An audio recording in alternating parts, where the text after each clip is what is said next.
मैं doctor Jyoti Gautam, assistant professor, department of sociology, government Meera girls college, आज पुनः आप सभी के सामने एक वीडियो लेकर आ रही हूँ। आप सभी ने मेरे YouTube चैनल पर बहुत अच्छे अच्छे कमेंट्स किए और मुझे मोटिवेट किया कि मैं लगातार अपने वीडियो YouTube चैनल पर डालती रहूँ। आप सब ने बहुत सारे अच्छे कमेंट्स और बहुत सारी जिज्ञासाएं भी इस चैनल पर व्यक्त की है, तो मैं कोशिश करूंगी अपने सारे आगे आने वाले YouTube वीडियोस में उन सभी जिज्ञासाओं को पूरी करूं और आपके BA और MA की क्लासेस के साथ साथ हम नेट और RPSC के सिलेबस को भी कवर करने का प्रयास करेंगे आगे के वीडियोस में। तो आज का हमारा टॉपिक है सोशल स्ट्रैटिफिकेशन, सामाजिक स्तरीकरण। जैसा कि हम जानते हैं, मनुष्य एक सामाजिक प्राणी है और मनुष्य सामाजिक प्राणी होने के कारण समाज में रहता है। समाज में विभिन्न व्यवस्थाओं को उसने जन्म दिया है, क्योंकि एक विवेकशील प्राणी भी मनुष्य है और इसी के कारण समाज में एक स्तरीकरण है, ऊंच नीच का एक स्तर है, क्योंकि असमानता सभी जगह समाज में पाई जाती रही है। आदिकाल से आज तक हमेशा हमने असमानता को देखा है, चाहे वो बायोलॉजिकल हो, चाहे वो सोशोलॉजिकल हो, या फिर वो योग्यता के आधार पे हो। असमानता प्रत्येक समाज में पाई जाती है और इस असमानता के कारण ही समाज में स्तरीकरण होता है। सामाजिक स्तरीकरण है क्या? सबसे पहले हम ये जानते हैं कि स्तरीकरण, स्ट्रैटिफिकेशन मतलब ऊंचा और नीचे का एक क्रम। स्तरीकरण समाज के समूहों एवं सदस्यों के विभिन्न स्तरों में बंटने की प्रक्रिया है। अर्थात समाज के जो विभिन्न लोग हैं, समूह है, वह एक ही स्तर पर नहीं है। कुछ उच्च स्तर पे है, कुछ निम्न स्तर पे है, मतलब समाज कई सारे स्तरों में बटा हुआ है। इसी को कहते हैं सामाजिक स्तरीकरण। और जब हम सोशियोलॉजी पढ़ते हैं तो सबसे परिभाषा को पढ़ते हैं कि इस अवधारणा की परिभाषा क्या है। समाज शास्त्रीय दृष्टिकोण से, सोशियोलॉजिकल पर्सपेक्टिव में किसी भी अवधारणा को समझने के लिए उसकी परिभाषा जानना आवश्यक है। तो यहाँ मैंने सोशल स्ट्रैटिफिकेशन की दो डेफिनेशन ली है। पहली है जिसबर्ट के अनुसार। जिसबर्ट के अनुसार सामाजिक स्तरीकरण समाज का उन स्थायी समूहों अथवा श्रेणियों में विभाजन है जो कि आपस में श्रेष्ठता एवं अधीनता के संबंधों द्वारा संबद्ध रहते हैं। अर्थात कुछ श्रेष्ठ रहते हैं और कुछ अधीन संबंधों के द्वारा एक दूसरे से जुड़े हुए रहते हैं। अगली रेमंड मूरे की। रेमंड मूरे के अनुसार स्तरीकरण उच्चतर एवं निम्नतर सामाजिक इकाइयों में समाज का क्षैतिज विभाजन है। अर्थात समाज उच्च और निम्न सामाजिक इकाइयों में बटा हुआ है। तो उपरोक्त परिभाषाओं से अपने को समझ में आ गया है कि सामाजिक स्तरीकरण द्वारा समाज विभिन्न उच्च एवं निम्न समूहों में विभाजित और व्यवस्थित रहता है और ये समूह एक दूसरे से परस्पर जुड़े हुए रहते हैं और सामाजिक एकता बनाए रखने हेतु भी समाज में स्थिरता कायम रखते हैं। अर्थात समाज में विभिन्न समूह पाए जाते हैं जो उच्चतर और निम्नतर स्तर पर एक दूसरे से जुड़े हुए रहते हैं, विभाजित रहते हैं और एक दूसरे के साथ में संबंधित रहते हैं। यही सामाजिक स्तरीकरण है। समाज में असमानता हमेशा पाई जाती है और इस असमानता के कारण ही समाज में स्तरीकरण। जब हमने परिभाषा समझ ली, किसी भी सामाजिक अवधारणा, समाजशास्त्रीय अवधारणा को समझने के लिए हमें उसकी परिभाषा और विशेषता दोनों को जानना अत्यंत आवश्यक है। जैसे हम परिभाषा को समझ लेते हैं तो वो अवधारणा हमको कुछ समाज में, कुछ हमारे दिमाग में क्लियर हो जाती है कि what is this, what is social. जैसे कि आज हमने पढ़ा social stratification. What is social stratification? सामाजिक स्तरीकरण क्या है? समाज में जो असमानता पाई जाती है उससे समाज में विभिन्न ऊंचा और नीचे का एक स्तर बन जाता है और यही कहलाता है सामाजिक स्तरीकरण। अब पढ़ेंगे हम इसकी विशेषताएं।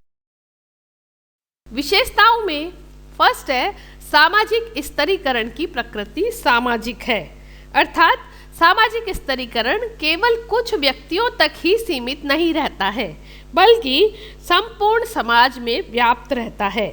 समाज के सभी लोग समान मूल्यों एवं समान व्यवहारों के प्रतिमानों को स्वीकार करते हैं और सामाजिक स्तरीकरण में व्यक्तियों को अपनी परिस्थितियों के आधार पर समझा जा सकता है, जाना जा सकता है और समाजीकरण के द्वारा भी व्यक्ति सामाजिक मानदंडों को सीखता है और स्तरीकरण को स्वीकार करता है। तो सामाजिक स्तरीकरण एक व्यक्तिगत मामला नहीं है बल्कि एक सामाजिक अवधारणा है जिसमें संपूर्ण समाज इंक्लूड रहता है, संपूर्ण समाज पर यह आधारित होता है।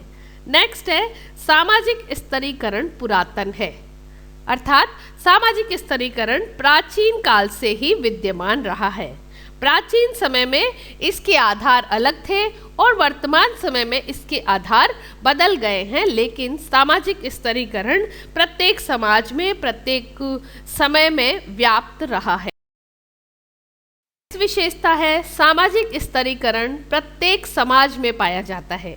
जैसा कि मैंने पहले ही आपको बता दिया कि सामाजिक स्तरीकरण पुरातन है, मतलब प्राचीन काल से चला आ रहा है, तो उसी के साथ ये विशेषता है कि सामाजिक स्तरीकरण प्रत्येक समाज में पाया जाता है। सभी समाजों में सामाजिक स्तरीकरण देखने को मिलता है। हाँ, ये भी बात सही है कि इसके आधारों में समय के साथ में परिवर्तन होता रहता है कि किन आधारों पे समाज में स्तरीकरण व्याप्त है।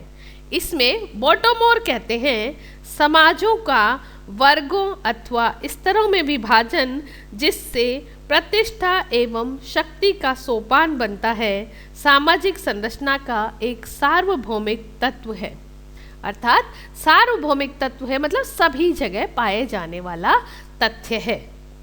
नेक्स्ट, सामाजिक स्तरीकरण के विभिन्न स्वरूप हैं, अर्थात विश्व के सभी समाजों सभी कालों में सामाजिक स्तरीकरण तो रहा है, लेकिन इसके स्वरूप अलग अलग रहे हैं। विभिन्न देश और काल और विभिन्न परिस्थितियों में अलग अलग स्वरूपों में समाज में स्तरीकरण रहा है और इसके आधार भी समय के साथ में परिवर्तित होते रहे हैं। इसीलिए सामाजिक स्तरीकरण के विभिन्न स्वरूप व्याप्त हैं।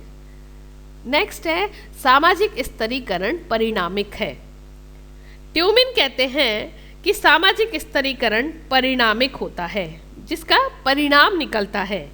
यह समाज में असमानता को उत्पन्न करता है और इस असमानता को हम जीवन जीने के अवसर तथा जीवन शैली के रूप में देख सकते हैं कि सामाजिक असमानता, सामाजिक स्तरीकरण हमें जीवन जीने के अवसर प्रदान करता है, जीवन शैली प्रदान करता है और इसी से हम समाज में एक अलग तरह के परिणाम को समाज में देख पाते हैं। तो ट्यूमिन के अनुसार सामाजिक स्तरीकरण परिणामिक है, रिजल्ट देने वाला है, जो कि समाज को जोड़ के रखता है और विभिन्न व्यवस्था को बनाए रखता है। तो इस तरह से हमने देखा कि सामाजिक स्तरीकरण की प्रकृति सामाजिक है, यह प्रत्येक समाज में पाया जाता है, यह पुरातन है और इसके विभिन्न स्वरूप हैं तथा स्तरीकरण परिणामिक है। अब हम देखेंगे कि सामाजिक स्तरीकरण के विभिन्न आधार क्या हैं, किस आधारों पे समाज में स्तरीकरण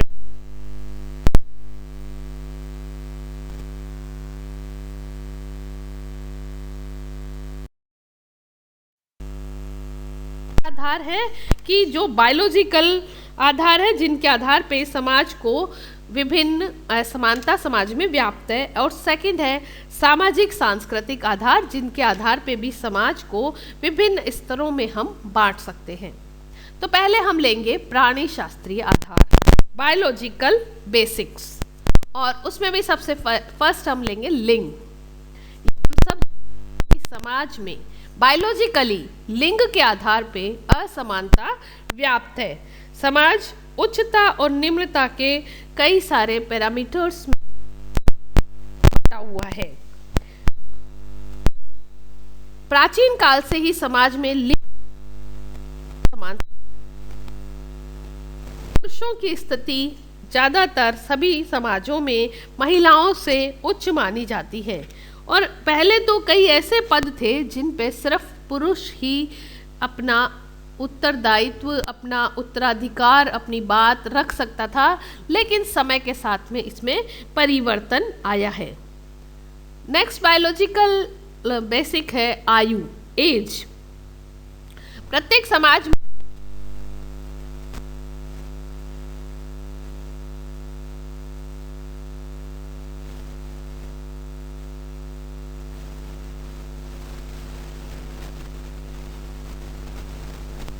ज़्यादातर वृद्धों को सम्मान की नज़र से देखा जाता है, उनकी बात की पालना करने की सभी से अपेक्षा की जाती है। तो समाज में आयु के आधार पे, अनुभव के आधार पे असमानता व्याप्त रहती है। नेक्स्ट है प्रजाति। प्रजाति के आधार पे सामाजिक स्तरीकरण वहाँ देख सकते हैं जहाँ विभिन्न प्रकार की प्रजातियाँ एक साथ रहती हैं। इस प्रजाति के आधार पे जो अलग अलग असमानता है वह विभिन्न समाजों में पहले पाई जाती थी। वर्तमान में चूंकि सभी जगह प्रजातंत्र की स्थापना हो चुकी है, तो यह असमानता अब हमें कम देखने को मिलती है। नेक्स्ट है जन्म। जन्म के आधार पे भी सामाजिक असमानता हमें दिखाई देती है कि जिसका जन्म उच्च कुल में हुआ है, उच्च जाति में हुआ है, उच्च वंश में हुआ है, वह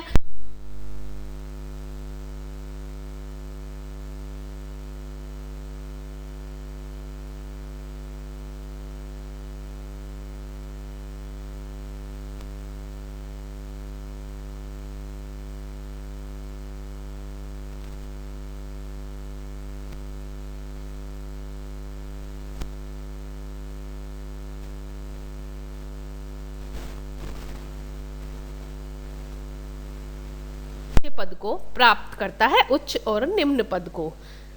जो व्यक्ति जितना होशियार है, जितना इंटेलिजेंट है, जितना खूबसूरत है, जितना मेहनती है, जितना परिश्रमी है, उतना ही वह उच्च स्तर समाज में प्राप्त करता है। तो हमने यहाँ देखा कि सामाजिक असमानता, सामाजिक स्तरीकरण का बायोलॉजिकल आधार है लिंग, आयु, प्रजाति, जन्म और शारीरिक एवं बौद्धिक कुशलता। सामाजिक स्तरीकरण के सामाजिक सांस्कृतिक आधार हैं, सोशल कल्चरल बेसिस। किन आधारों पे समाज में और भी असमानता स्तरीकरण देखा जाता है? सामाजिक स्तरीकरण का सामाजिक सांस्कृतिक आधार का पहला पॉइंट है संपत्ति। धन के आधार पे जिस व्यक्ति के पास जितना धन है, समाज में उसे उतनी ही प्रतिष्ठा प्राप्त होती है। बस धन ईमानदारी से कमाया जाना चाहिए, मेहनत से कमाया जाना चाहिए। आधुनिक समाज